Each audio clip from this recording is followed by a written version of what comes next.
안녕하세요. 사운드 지지입니다. 미중정책재단.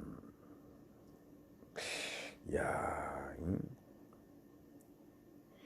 미 국무부 미중 교류 프로그램 중단 조치. 공산주의 선전 침투 수단. 야, 예? 교류 프로그램.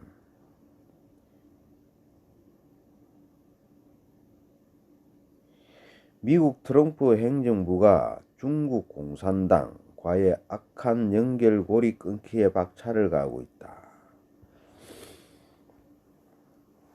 굉장하네요. 중국이 미국에 완전히 모든 부분이 지금 다 들어가 있습니다. 국무부는 지난 4일 중공이 지원하는 미중 교육 프로그램을 중단한다고 발표했다. 국무부는 이런 프로그램들을 공산주의 선전 및 침투 수단으로 봤다.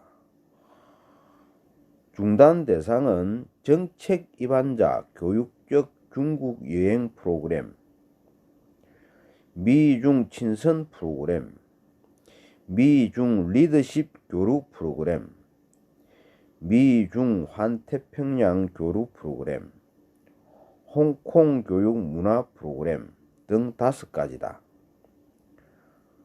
관련 성명서에서 중공정부가 운용 비용을 전액 지원하고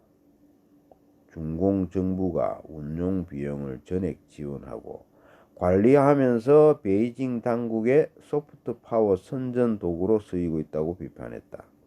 또한 이런 프로그램의 혜택이 언론과 집회의 자유가 박탈된 중국 일반인들이 아니라 관료들에게 주어지며 그들의 방문은 치밀하게 계획된 공작이라고 지적했다. 이어 미국은 중국 관리나 국민과의 상호 호혜적이고 공평한 문화교육 프로그램은 환영하지만 일반적인 프로그램은 제외한다고 강조했다. 친선 우호 열구구 숱한 만남 주선, 미 젊은이들 중앙당교 프로그램에도 초청. 이번 조치로 중단된 정책 위반자 교육 중 중국 프로그램은 그동안 미중 정책재단이 운영해왔다. 재단 홈페이지에 따르면 설립자는 왕치 대표와 존 홀드리지, 아스 햄멜 주니어 전 대사 등이 1995년 설립했다. 오래됐네요. 홀드리지 전 대사는 미국 내 대표적인 친공파 헨리 키신저와 지난 1971년 극비리의 중국을 방문했고 햄멜은 1981년부터 85년까지 주중 미국 대사였다.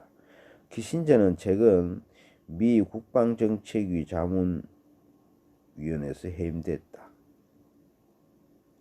트럼프 행정부와 친공파 걸러내기라는 분석이 유력하다.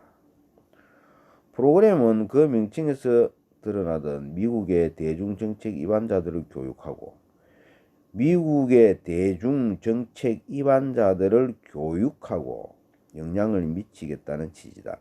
미 의회 고위층 군장성 기업가 등을 대상으로 방중단을 조직하고 중공관리 기업과 중국 내 미국 기업 관리자들과 만나도록 했다. 봄, 여름철 인턴십 프로그램을 통해 젊은 미국 엘리트들도 교육했다. 미중 관계에서 미래 지도자 정책 결정자가 될 이들에 대한 일종의 사전 투자였다.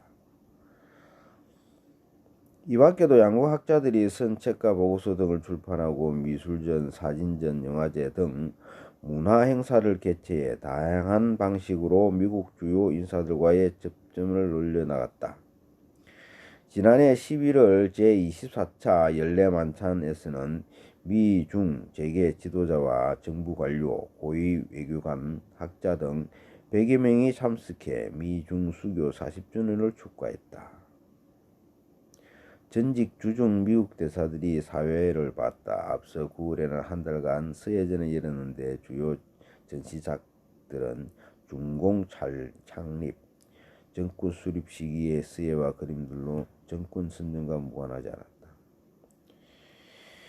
미중 한 태평양 교류 프로그램도 내용 비슷하다. 정치, 경제, 무역 포럼을 통한 미중 관계 발전이 주된 목표다. 중공은 지난 40년간 미국을 타도 대상으로 삼으면서 미중 관계 발전을 도모하는 이중 책략을 사용했다. 미국의 피를 자신에게 수혈하며 살을 찌웠다.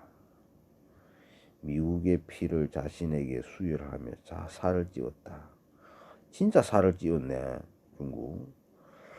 프로그램을 운영한 미중 한태평양 재단은 대표가 조지 H. 부시의 백악관 선임 고문이었던 공화당 핵심이자 시그 로그시, 부대표가 오리엔탈 페트론 파이낸셜 그룹 이사장 리우즈 웨이였다.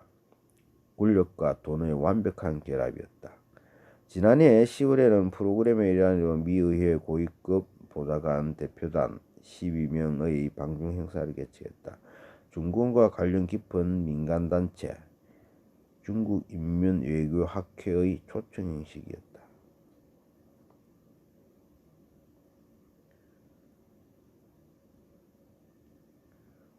구글의 중국인민외교학회와 미중 조명회사 이런 거를 엄청나게 열었네. 앞서 9월에 재단은 중국인민외교학회와 미중 관계 발전 등을 주제로 한 미중 지도자 포럼을 열었다. 포럼 회원은 한태자당, 중공울로 2.3세 그룹 멤버 주체로 간담회를 했다. 미국 측 방문단 외에 중공, 정재계, 외교, 군사 분야 10여 명이 참석했다. 6월에는 시그 로기시 대표가 중공과 관련 깊은 재단 임원을 데리고 중공 권력층, 집단 거주지인 중난하에서 양채 중공 외교 담당 정치국원과 만났다. 또 4월에는 척슈머 민주당 상원 원내대표 보좌관 라이언 메코나시가 의회 고위급 보좌관 대표단 11명을 이끌고 중국을 방문하는 등 미 의회와 중공 외국 분야 인사들과 만남 자리를 여러 차례 조직했다. 서진핑 중공 총서기의 2015년 9월 방미 당시 낸시 펠로시 하원 의장과 만남 역시 미중 환태평양 재단이 주선했다. 이 밖에 미중 교육재단은 양국 학생 지도자 교육 프로그램을 추진하며 중국에 유학 오는 미국 학생들에게 여행 보조금을 지급하고 영 리더 간 교육 교류 활동을 주선했다. 이 프로그램은 중국 사회과학원 70여 개 중국 대학, 중공, 중앙당교 등이 지원했다. 중앙당교는 중공관리양성 사관학교다. 이런 기관에서 지원한 프로그램에 미국의 청년들을 들여보내는 일이 미중교육재단에서 벌인 일이다.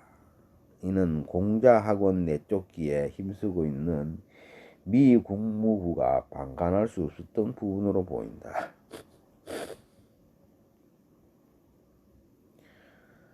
중공이 지원하고 심지어 운영하는 미중교류재단과 그 프로그램들의 취지와 활동은 한마디로 중공과 미국의 친구 만들기다. 그러나 중공이 미국과 진정한 친구가 될 뜻이 없음은 자명하다. 이 같은 활동들은 중공이 오랫동안 미 고위층 각계 인사, 미래를 주도할 젊은 외국인들을 포섭하면서 미국 사회 곳곳에 침투했는지를 말해준다.